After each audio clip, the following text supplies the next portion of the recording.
So good afternoon, everyone, or good morning, or good evening, wherever you are in the world. I'm delighted, obviously, that you could be here. I've written something new for this event, and obviously we know this event has been pulled together at impressively short notice. And because of that, this is a relatively short talk. It's about 20 minutes long, and I don't have slides other than this one, but I have spent a bit of time this morning publishing the text and also an audio recording of this talk at the URL you see at the bottom there. You can also catch me on Twitter. I'm at Cennyd, CENNYDD.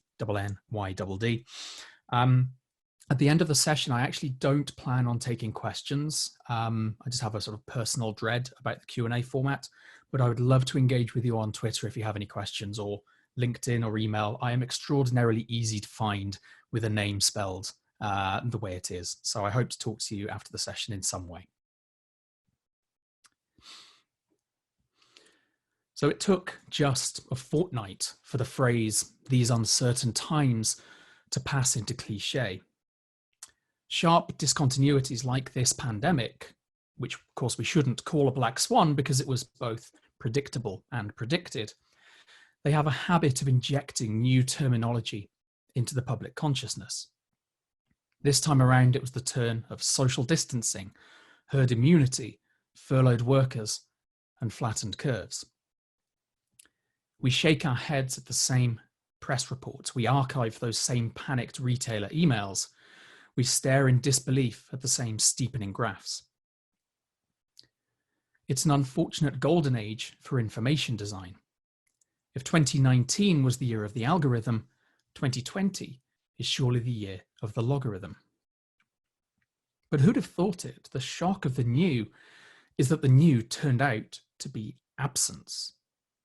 With half the world in lockdown, there's no movement, no commerce, no economy. COVID-19 has forced the shark of modern capitalism to stop swimming. And so the only persistent narrative of our lives is collapsing around us, and the void rushes in. It's in vacuums like this that fear begins to spread. With the peak still days away, we fear for our loved ones, our health workers, our jobs, and even our votes. As part of that much discussed group, Team Underlying Conditions, I myself feel this fear acutely. And fear changes us. We start to see our fellow human as a potential enemy, a hostile vector. And this fear turns us against the world. It undermines neighborhoods and communities. It sours us to humanity. But thinking about it, fear isn't quite the right term. The mathematics of the situation are really more about statistics than probabilities. It's not fear. It's something more like dread. What we feel isn't just concern that bad things might happen. We know they'll happen, that they're happening right now. All we can do is hope the statistics end up being less awful than they might be. COVID-19 is a progressive illness. It's the second week that kills you. In a similar way, the stress of lockdown could easily cause a gradual worsening in our collective spirit. In our darkest times, it's not just the virus that we fear, but the future itself. Now, for many of us, particularly the sort of person who watches or gives talks about the future in their spare time, it's a novel experience to live amid dread. Plenty of other folks, typically the ones that society has trodden upon and discarded, would argue that dread is nothing new. But here the mathematics also dictate the eventual pattern, and they reassure us that this dread is only temporary. Exponentiality can't last forever in a finite population. So soon, although nowhere near soon enough, we'll reach a point of viral saturation, of immunity, or if we're lucky, we'll develop a vaccine. At which point those terrible red lines will start to crawl back down those log plots. So we know this dread will recede in time, to be replaced by a complex mix of relief, guilt, and anger. But there is another dread. Just like COVID-19, climate crisis is underpinned by scientific certainty. The punishment's in the post. The only question is how bad things will get. And so the predominant emotion about climate is also not fear, but dread. Again, this is hardly news to a particular section of society. An entire generation is already grappling with climate dread, seeing the future as not a promise, but as a threat. And the rewards we give them for their noble, sad defiance, for their school strikes and their protests against the tide of certainty is name-calling, snowflake, and scorn from the generations that have been fiddling with their sat-navs while the planet burned. Now, we have to be somewhat careful here not to overextend the comparisons between COVID-19 and climate crisis. It feels crass and somehow insensitive, whataboutery at exactly the wrong time. And it would also be, I think, a category error to claim that how we experience one will foretell how we experience the other. But it would also, I think, be a mistake to overlook that future horrors act as the backdrop to the dread we feel today. And if we can learn anything about this crisis that alleviates the next, then we must. As the RSA's Anthony Painter describes, this crisis gives us an opportunity to forge a bridge world that crosses some of the chasm between today's rotten systems and the sustainable versions that we'll need to survive climate change. Similarly, Dan Hill points to weak signals, glimmers of more resilient futures amid the crisis. He writes, because as well as the very real horror, the mass slowdown caused by the virus is giving us a glimpse of something else, aspects of another green world just within reach. And of course, we have the memes, dinosaurs returning to Times Square, the Loch Ness Monster comes ashore at Inverness. Nature is healing thanks to this overdue pause. Now, one thing everyone seems to agree on is that things simply can't go back to the way they were. As Fred Sharman says, this isn't the end of the world, but it's certainly the end of a world. After all, we live in an era of ofs. This crisis has struck at what we're repeatedly told is a hugely vulnerable moment when our trust in grand narratives and institutions and expertise has collapsed. We've learned that the economic recovery was built of balsa-thin gig economy precarity, and authoritarians have exploited our democratic disquiet. And so we conclude that this dislocation has finally demolished the fragile walls of whatever it was that came before, that those old presents and futures are now anachronistic. Arundhati Roy writes, nothing could be worse than a return to normality. Historically, pandemics have forced humans to break with the past and imagine their world anew. This one is no different. It is a portal, a gateway between one world and the next. And so we have this era of narrative collapse, and in that era there is a scramble for new narratives.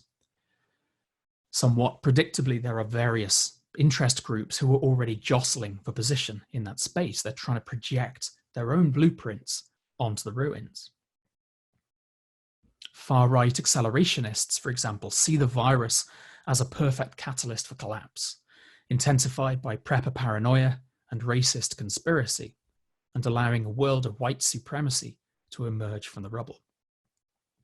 Leftists, myself included, have found a new home for our common refrain: surely capitalism is really dying this time.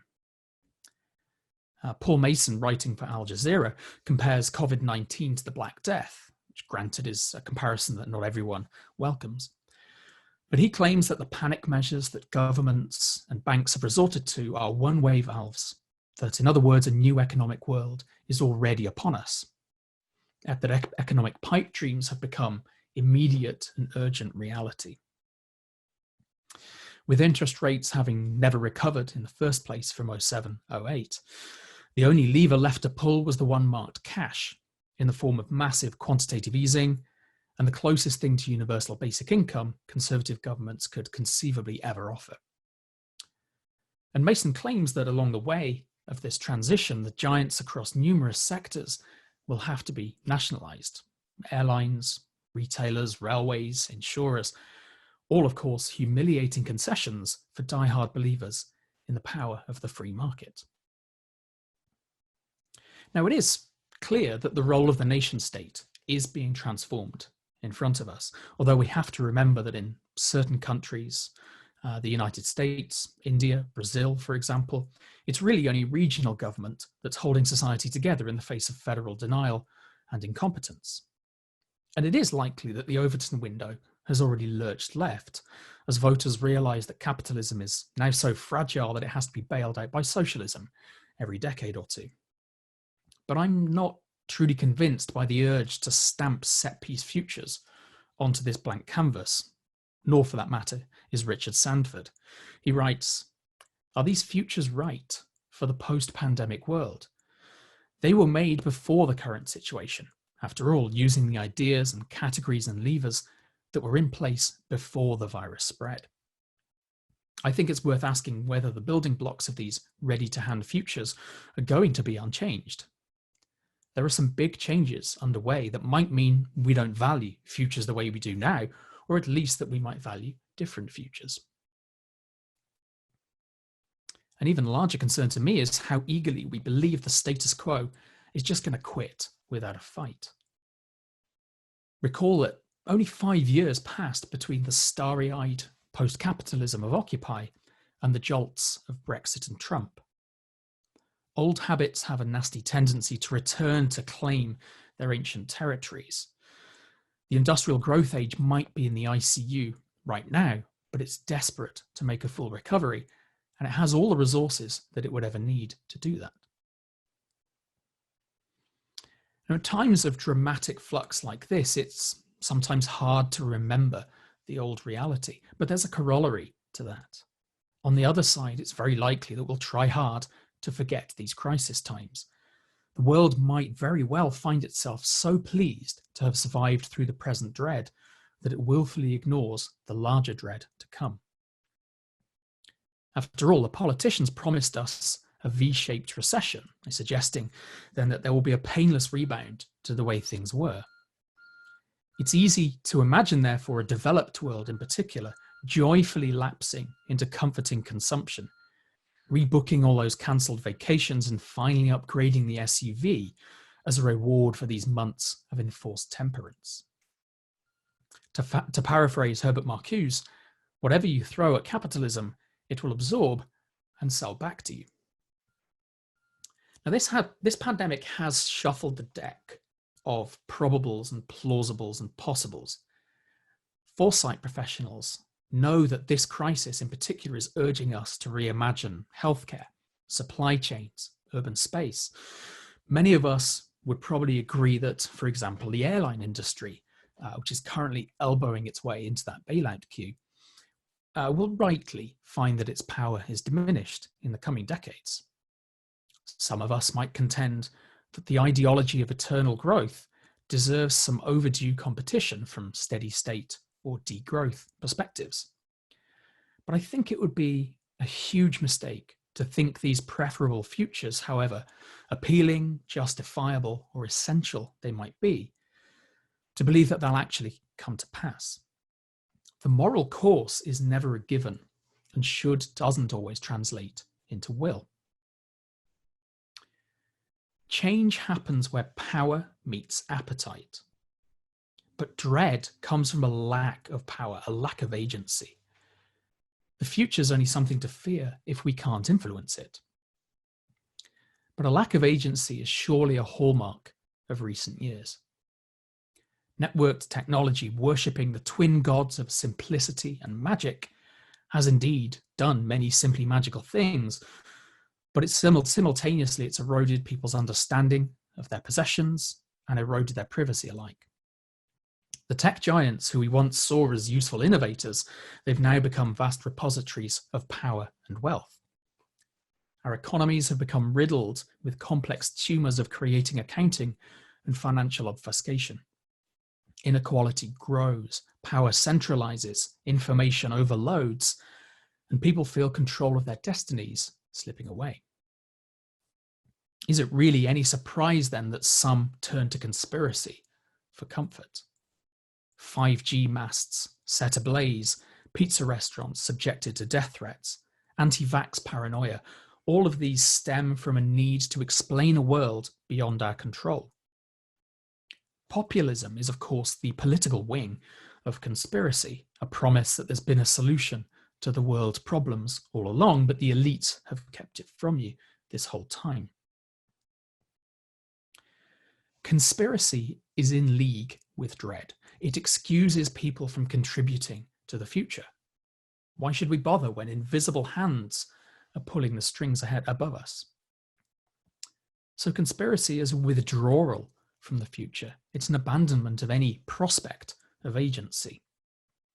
Conspiracy and dread both anesthetize. They conquer all ambition. The privilege to talk about the shape of the future is just that, it's a privilege. Events such as this one are understandable and welcome responses, ways for us to discuss these changing times and the challenges ahead.